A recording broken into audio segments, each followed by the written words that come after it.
नमस्कार, मैं Chandraprakash Verma CP astro में आप सभी का स्वागत करता हूं। अभी हम चर्चा करेंगे 26वें अध्याय के बारे में, जिसका विषय है परिवर्तन योग। जी हाँ, परिवर्तन योग क्या होता है? जब किसी कुंडली में दो ग्रह एक दूसरे की राशियों में बैठ जाएं, अपनी राशि छोड़कर दूसरे की राशि में बैठ जाएं। किसी भी कुंडली में दो ग्रह एक दूसरे की राशियों में बैठ जाएं तो राशि परिवर्तन योग बनता है। ये 3 प्रकार के होते हैं। एक है महायोग, दूसरा है दैन्य योग और तीसरा है खल योग। महायोग, दैन्य योग, खल योग, ये तीनों परिवर्तन योग के प्रकार हैं।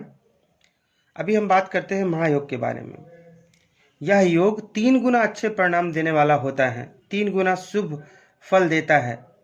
यह जातक को बड़ी उपाधि, बड़ी सफलता और समृद्धि देता है। अगर किसी भी कुंडली के केंद्र के अंदर परिवर्तन योग का निर्माण होता है तो वह महायोग बनाता है। इस कुंडली में देख लीजिए, केंद्र के भाव होते हैं 1, 4, 7 और 10। ये 4 भाव होते हैं जो ये केंद्र के भाव कहलाते हैं। अगर इनमें आपस में राशि का परिवर्तन, ग्रहों का परिवर्तन होता है, एक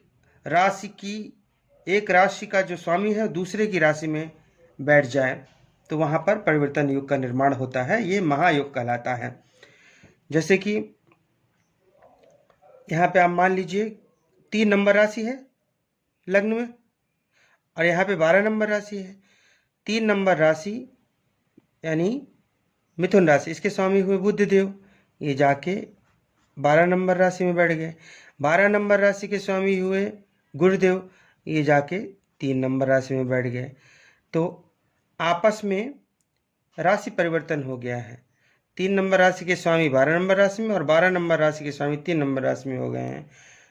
और ये केंद्र के ही भाव है, ये प्रथम भाव है और ये दशम भाव है। केंद्र के अंदर राशि परिवर्तन हुआ है, यह महायोग कहलाता है।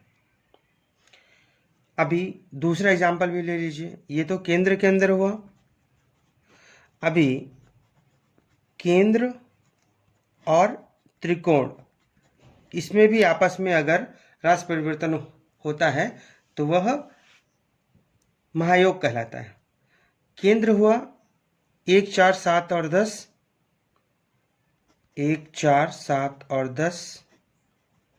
त्रिकोण हुआ 1, 5 और 9। एक दोनों में कॉमन है इसलिए यहाँ पे नहीं लिख रहा हूँ। वो एक केंद्र में भी आता है, प्रथम भाव केंद्र में भी आता है और त्रिकोण में भी आता है, इसलिए मैं त्रिकोण में सिर्फ 5 और 9 को ले रहा हूँ। तो 1, 4, 7 और 10 में से किसी एक राशि और त्रिकोण की ये 5 और 9, इन दो भावों में अगर परिवर्तन हो जाता है ग्रहों का तो भी वहां पर महायोग का निर्माण होता है। चलो एक उदाहरण ले लेते हैं। यहाँ पर 6 नंबर राशि है, ये चतुर्थ भाव है, केंद्र का भाव है, इनके स्वामी हुए बुध देव। मान लिया ये 9 नंबर राशि जो कि त्रिकोण का है, इसमें आके बैठ गया बुध देव।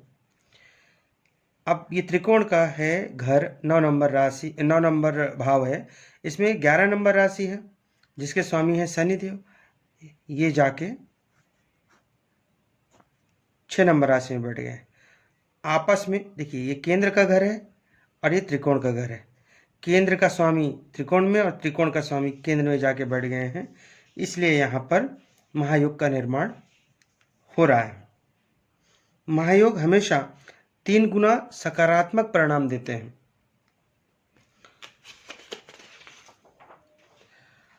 दैन्य योग के बारे में जानते हैं। दैन्य योग, अगर केंद्र 1, 4, 7 और 10 ये केंद्र कहलाते हैं, ये भाव केंद्र कहलाते हैं। अगर इन भावों में किसी भी राशि के स्वामी जाके छठवें भाव में बैठ जाए और छठे भाव का स्वामी केंद्र में बैठ जाए तो वहाँ पर राशि परिवर्तन योग जो बनता है वह दैन योग कहलाता है। फिर बताना चाहूँगा मैं यहाँ पर कि सिक्स्थ भाव और केंद्र के मध्य राशि परिवर्तन होने पर दैन्य योग का निर्माण होता है। उदाहरण ले लेते हैं हम। यहाँ पर 8 नंबर राशि है, छठवें भाव में 8 नंबर राशि के स्वामी हुए मंगलदेव। मंगलदेव जाके केंद्र में प्रथम भाव में बैठ गए। ये 3 नंबर राशि है, 3 नंबर राशि केंद्र में प्रथम भाव में है, मिथुन राशि हुई, इसके स्वामी हुए बुधदेव। बुधदेव आके छठवें भाव में बैठ गए। तो यहाँ पे छठवें भाव के स्वामी और केंद्र में प्रथम भाव के स्वामी आपस में एक्सचेंज हो गए हैं, तो यहाँ पर दैन योग का निर्माण हो गया है। दैन योग में अच्छे ग्रह भी अशुभ फल देते हैं, बुरे परिणाम देते हैं। ध्यान रखिए, दैन योग में अच्छे ग्रह भी बुरे परिणाम देते हैं। इसमें सिक्स्थ भाव और केंद्र, सिक्स्थ भाव और केंद्र के बीच राशियों के स्वामी का एक्सचेंज होता है। अगला है खल योग। खल योग क्या होता है? तृतीय भाव और केंद्र के मध्य राशि परिवर्तन। जो तृतीय भाव है, जो थर्ड हाउस है, तृतीय भाव और केंद्र 1, 4, 7 और 10वां भाव, पहला, चौथा, 7वां, 10वां, ये केंद्र और तृतीय भाव, इनके बीच राशि परिवर्तन खल योग का निर्माण करता है। यानी तृतीय भाव के स्वामी और केंद्र के किसी भी भाव के स्वामी आपस में एक्सचेंज हो जाते हैं अगर, तो वहाँ पर खल योग का निर्माण होता है। और जब इन ग्रहों की दशा अंतर्दशा चलती है तब बहुत अधिक परिश्रम के बाद ही अच्छे परिणाम प्राप्त होते हैं, परिश्रम बढ़ जाता है। उदाहरण ले लेते हैं। यहाँ पर तृतीय भाव में 5 नंबर राशि है, 5 नंबर राशि सिंह राशि, जिसके स्वामी हुए सूर्यदेव। हमने माना ये केंद्र में 10वें घर में 12 नंबर राशि में बैठ गए हैं सूर्यदेव। 12 नंबर राशि के स्वामी हुए मीन राशि है, इसके स्वामी हुए गुरुदेव। गुरुदेव यहाँ के तृतीय भाव में बैठ गए हैं।